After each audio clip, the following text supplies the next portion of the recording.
The first time my aunt called me the babysitter at the family company.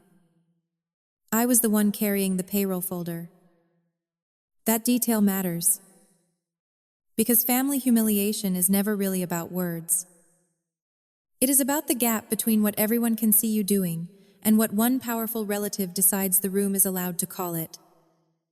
I was 22. Standing in the reception area of Whitmore Logistics with a black binder in my hand. 3 vendor calls waiting on hold. A payroll discrepancy already half solved in my head.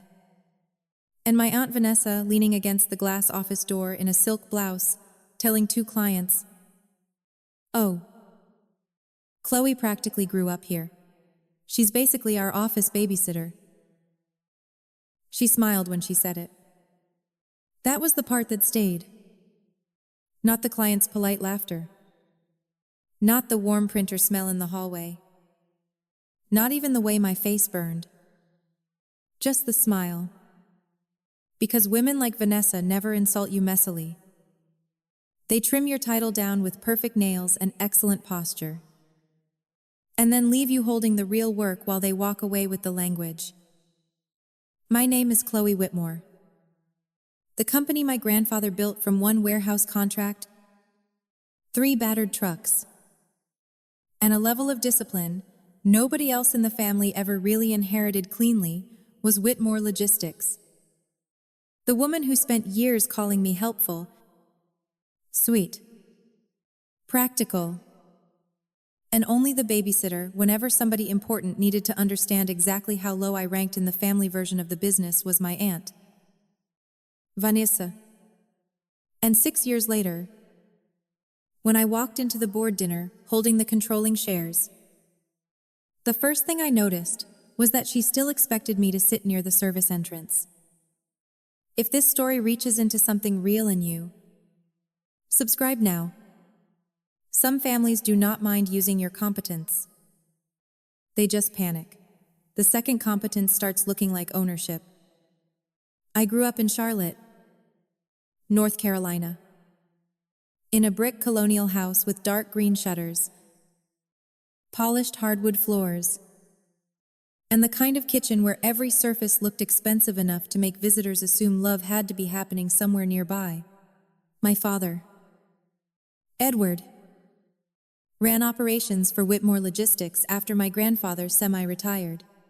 My mother, Joanna, managed charity lunches, board memberships,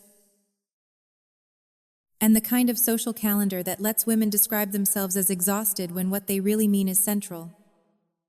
The family company sat at the center of everything. Not because we were billionaires.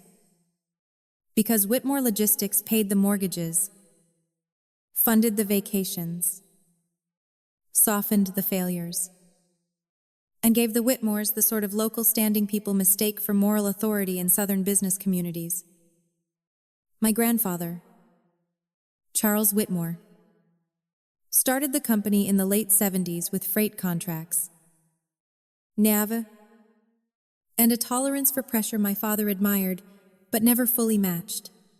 By the time I was old enough to understand adult conversation, the business had become family mythology. Trucks, contracts, warehouses, expansion. The Whitmore name? Everyone spoke about it as if the company were a living ancestor and not a legal entity held together mostly by unpaid overtime, and whoever in the family still cared enough to read a spreadsheet all the way to the bottom.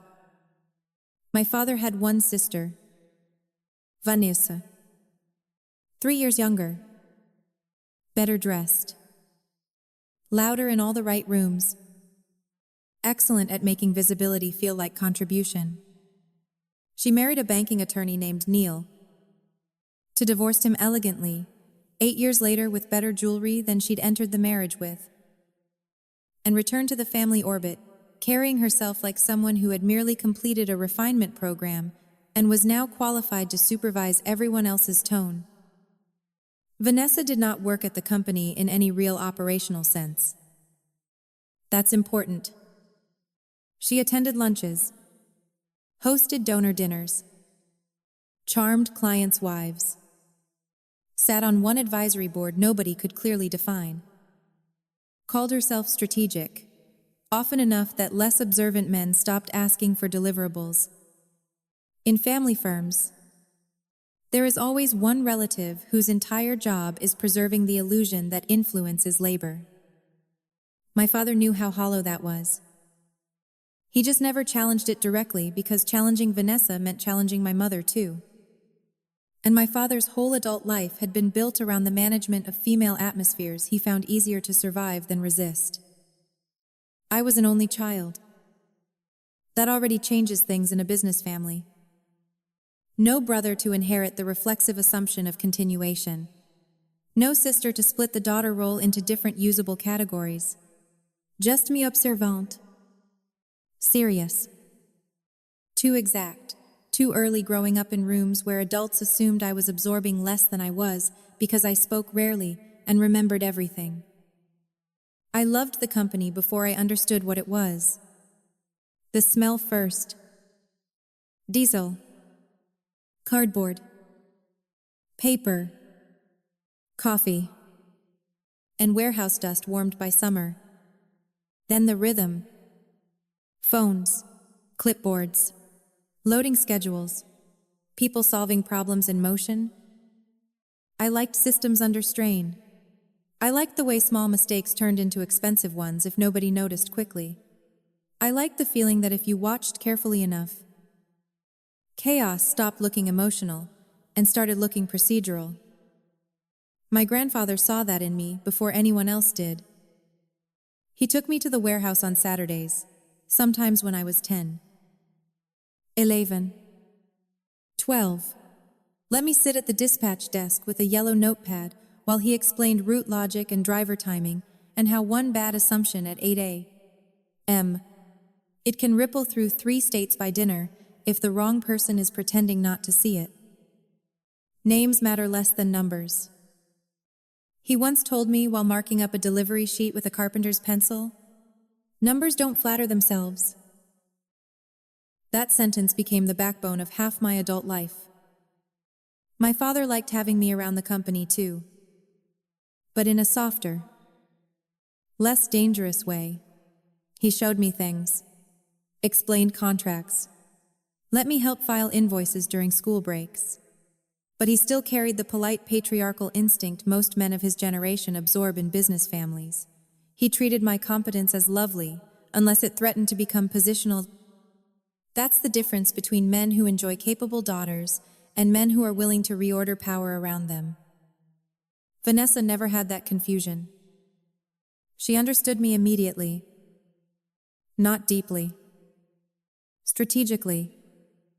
When I was 16 and spent a summer helping fix a shipment tracking mess after a software changeover left half the warehouse functionally blind, she kissed my cheek at a family dinner and told everyone, "Chloe is such a darling little helper."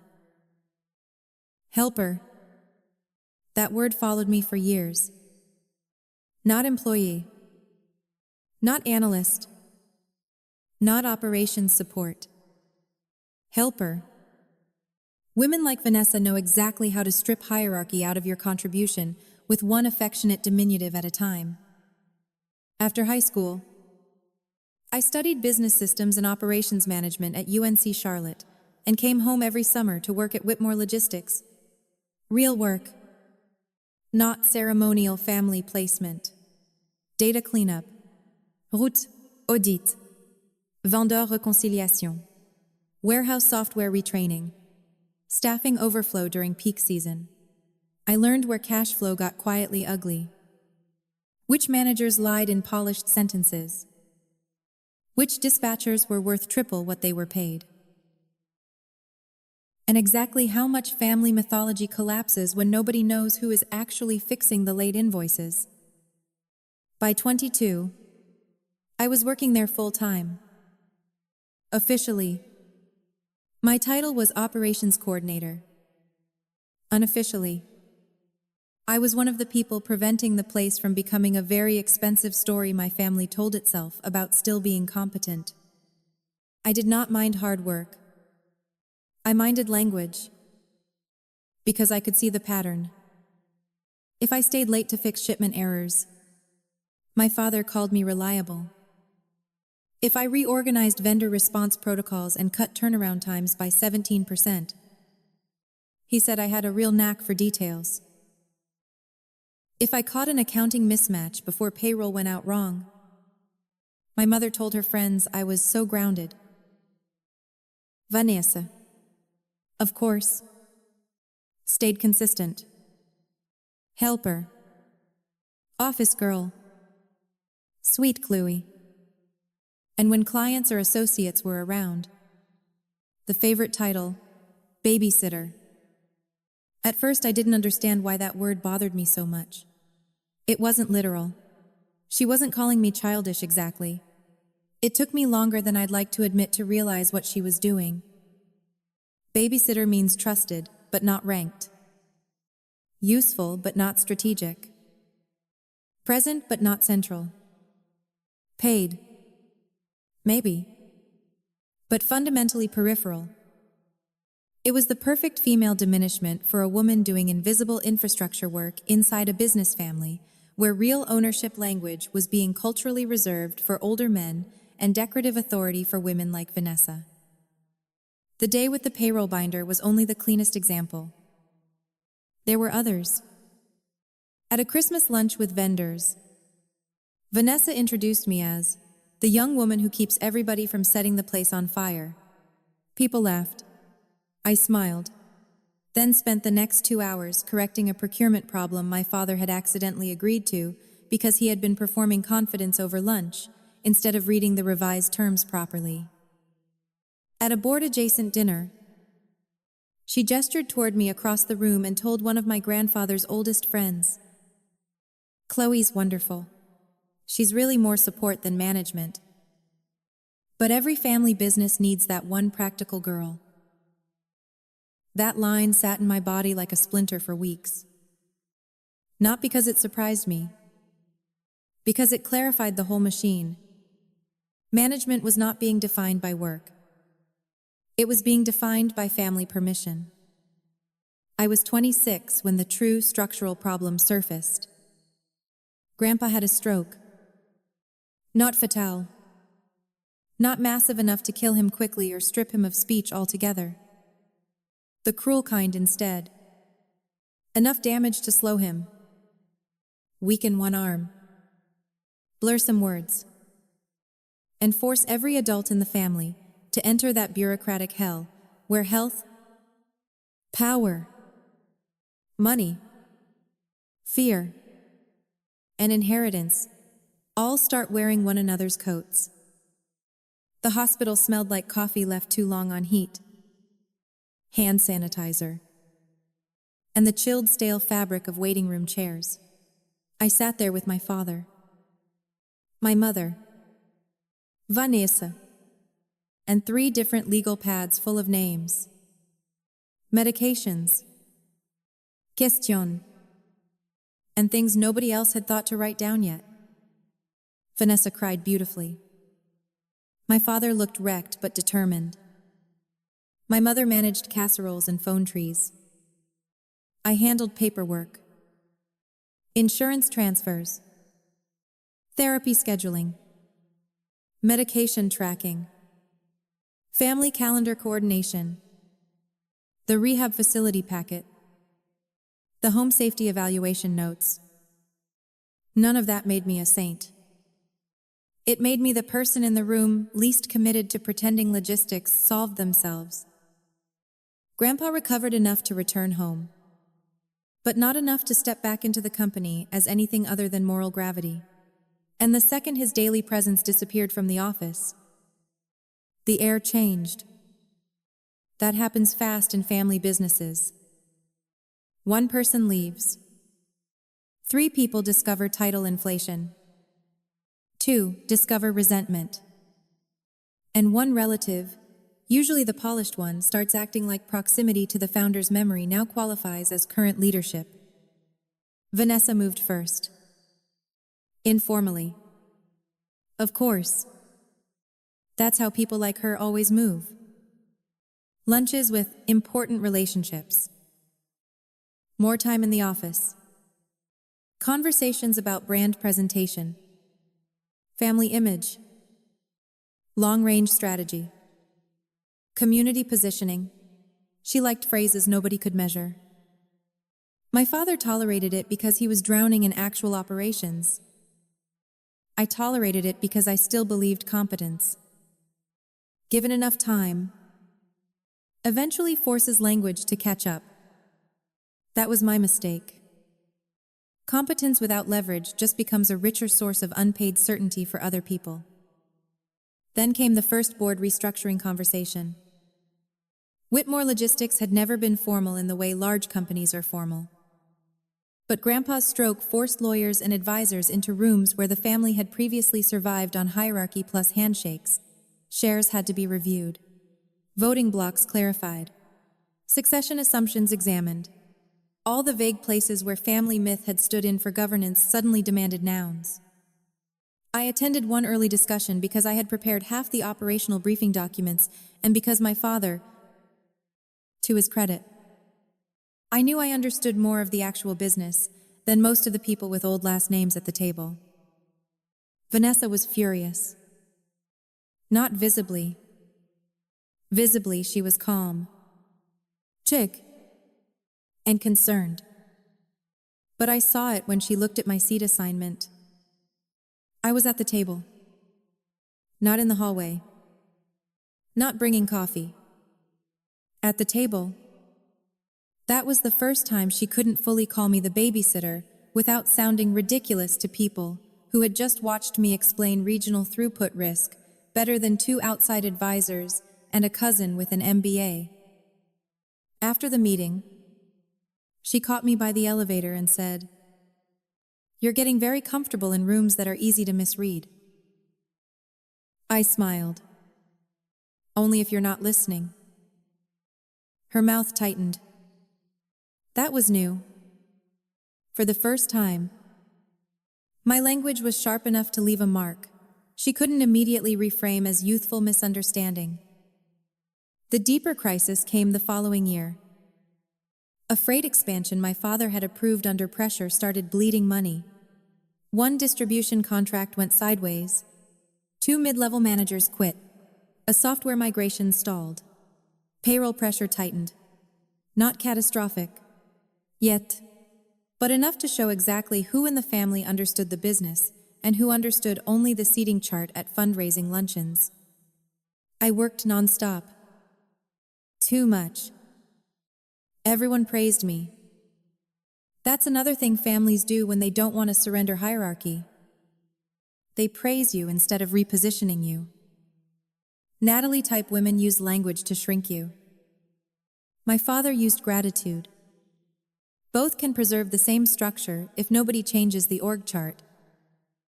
Then Grandpa asked me to visit him alone on a Sunday afternoon. His house smelled like cedar drawers, old books, and the medicinal clean scent of a life recently made more fragile than it used to be. He sat in the den, wearing a navy cardigan and looking smaller than I had ever seen him, which scared me more than the stroke had. Weakness in men like him feels like structural damage to the building. He didn't waste words. That was never his style. He pointed to a brown file folder on the side table and said, still a little slurred, but clear enough, "Tell me what you think is really happening." I knew exactly what he meant. And because he was the only person in the family who ever truly rewarded honesty without punishing the shape of it, I gave him the truth. That the business still functioned because a handful of actual operators were covering for a widening governance gap. That my father was exhausted. That Vanessa was converting visibility into influence with no operational accountability. That if nobody formalized control correctly, the wrong people would eventually own the right story. He listened, then nodded once. "Good," he said. "You see it." That sentence is still one of the most important things anyone has ever given me. Not praise. Recognition. Then he said, "You know why your aunt calls you the babysitter?" I looked at him. He answered himself.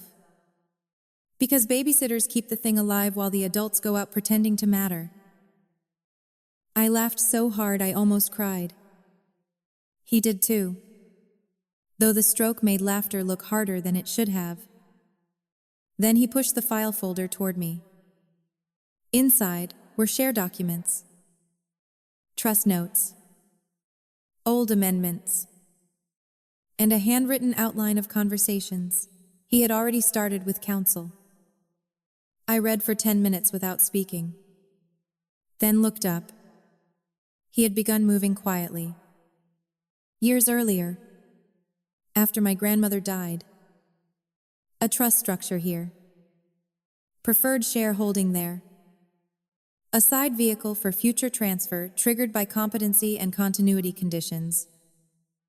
Not simply blood order or social expectation. It was not a full rebellion. Grandpa still loved his children too much for that.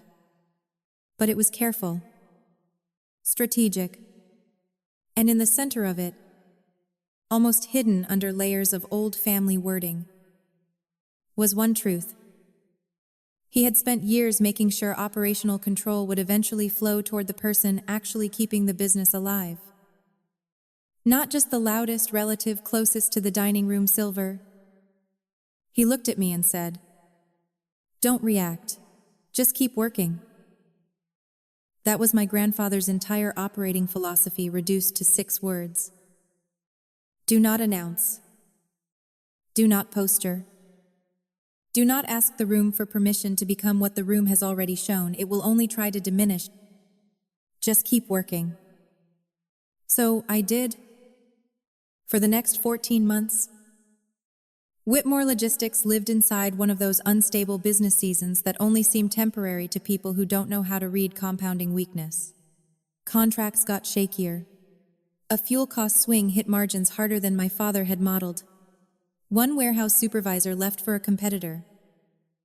Vendor payment timing started tightening in ways no one but actual operators noticed, because family members who call themselves strategic rarely inspect the age on receivables with enough humility to understand what they're seeing. My father started looking older in the office. Not theatrically older. Just tired in the structural way. Shirt still pressed. Shoes still polished. But his decision-making lost edge at exactly the moments Vanessa became more visible. She began appearing in rooms with lawyers and lenders and outside advisors. Carrying notepads, she barely wrote in. Asking broad questions about long-term leadership, family continuity, brand protection. She still produced almost nothing measurable. But in family firms, people like Vanessa survive for years on one renewable energy source. Other people's reluctance to embarrass them publicly. And because my father still believed actual work would eventually outrank performative relevance, he kept tolerating her presence in rooms where she was already rewriting the atmosphere against him. Against me too. Obviously. The babysitter label evolved. That is what manipulators do once the old insult stops fitting the visible facts. I became detail-oriented. Then indispensable in support. Then very capable behind the scenes. Always behind. Always support. Always the reliable girl preserving the machine, while the adults, by which Vanessa meant people like her, retained the right to narrate where the company's true center lived. The more essential I became operationally, the more ornamental she made my language. That is one of the oldest female diminishment tricks in family business. If they cannot deny your competence, they relocate it into service. I stopped caring emotionally long before I stopped noticing. That difference matters. Because early in life, insult feels like pain. Later, once you understand systems, insult becomes data. Who is threatened? Who is positioning? Who still believes language can outrank paperwork if they say the smaller title often enough? Then my grandfather had a second event. Smaller than the stroke. Crueler in one way. Not enough to kill him. Enough to close the window on any fantasy the family still had about him returning as even symbolic daily authority. After that, the legal machinery moved faster. Trust counsel. Share review. Voting triggers. Governance language. I was not in every room. That is important. This was not a fairy tale where the overlooked granddaughter gets mysteriously ushered into power by destiny, while the family villains monologue conveniently from the corridor. It was Messier. Lawyers. Signatures.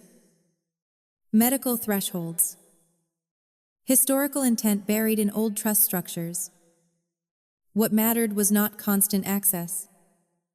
What mattered was that Grandpa had planned before the crisis. That is the entire point of judgment.